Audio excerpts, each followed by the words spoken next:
To live without purpose is to live at the mercy of chance. Because we have no standard by which to judge what is or is not worth doing. Outside forces bounce us along like a cork floating on water, with no initiative of our own to set a specific course. Our orientation to life is reactive rather than proactive. We are drifters.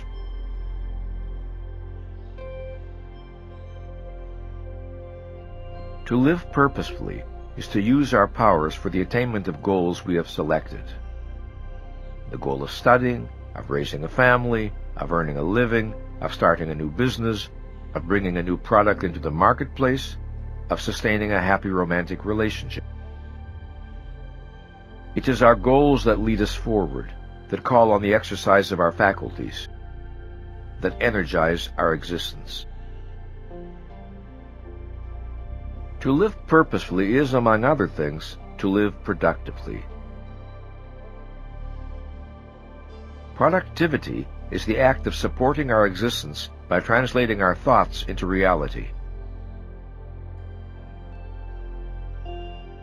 of setting our goals and working for their achievement, of bringing knowledge, goods, or services into reality.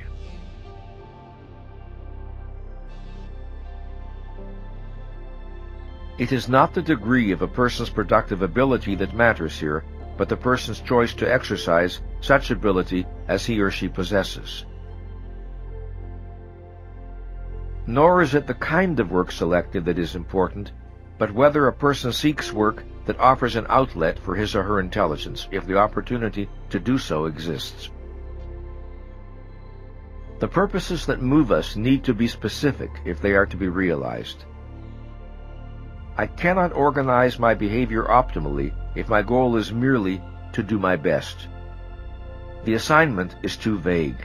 My goal needs to be precisely defined. For example, to exercise on the treadmill for 30 minutes 4 times a week.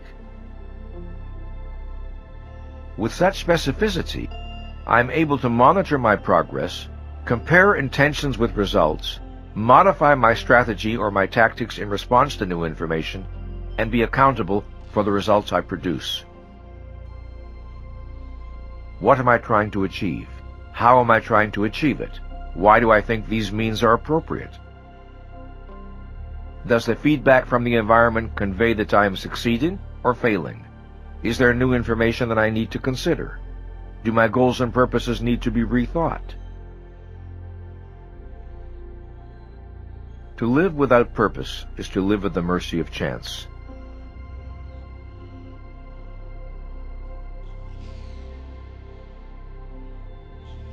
It is easier for people to understand these ideas as applied to work than to personal relationships.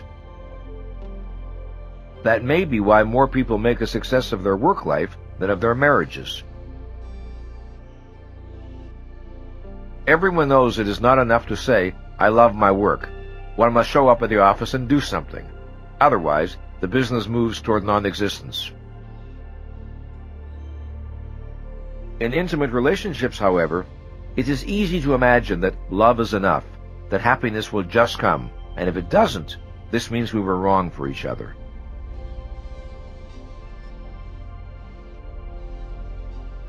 People rarely ask themselves, if my goal is to have a successful relationship, what must I do?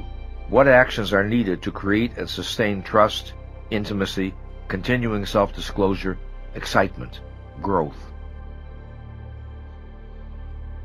Purposes unrelated to a plan of action do not get realized. They exist only as frustrated yearnings,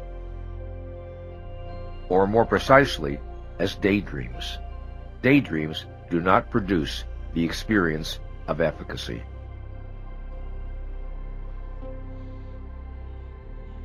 To live purposefully and productively requires that we cultivate within ourselves a capacity for self-discipline.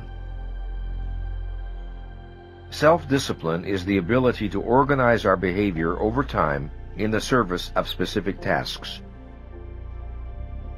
No one who is without the capacity for self-discipline can feel competent to cope with the challenges of life.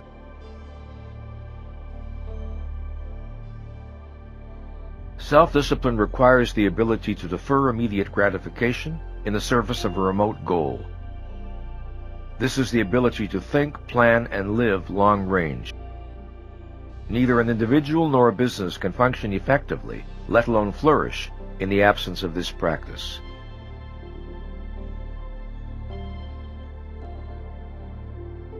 A purposeful self-disciplined life does not mean a life without time for rest, relaxation, recreation, or random, even frivolous activity. It merely means that such activities are chosen consciously with the knowledge that it is safe and appropriate to engage in them.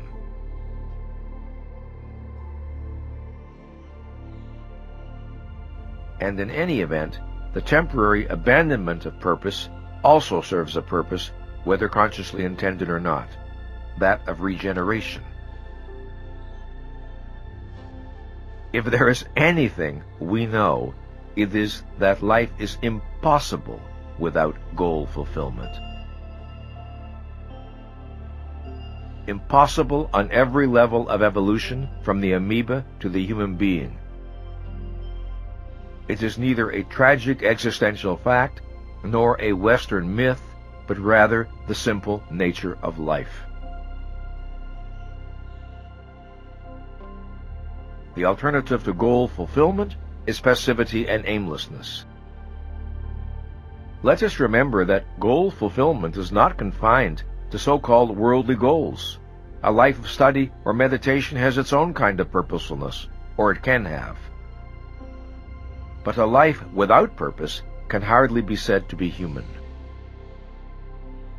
To observe that the practice of living purposefully is essential to fully realize self-esteem should not be understood to mean that the measure of an individual's worth is his or her external achievements. The root of our self-esteem is not our achievements, but those internally generated practices that, among other things, make it possible for us to achieve.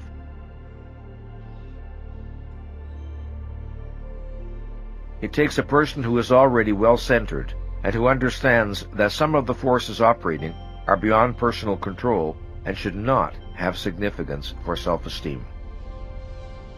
It is not that they may not suffer or feel anxiety for the future. It is that they do not interpret the problem in terms of personal worth. When a question of self-esteem is involved, the question to ask is this: is this matter within my direct volitional control?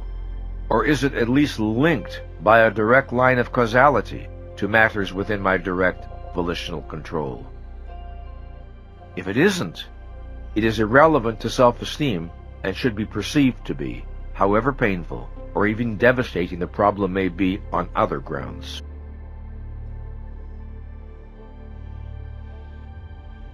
When I think of what living purposefully means in my life, I think first of taking responsibility for generating the actions necessary to achieve my goals. Living purposefully overlaps significantly with self-responsibility. If I don't do something, nothing is going to change. Living purposefully is a fundamental orientation that applies to every aspect of our existence. It means that we live and act by intention. It is a distinguishing characteristic of those who enjoy a high level of control over their life.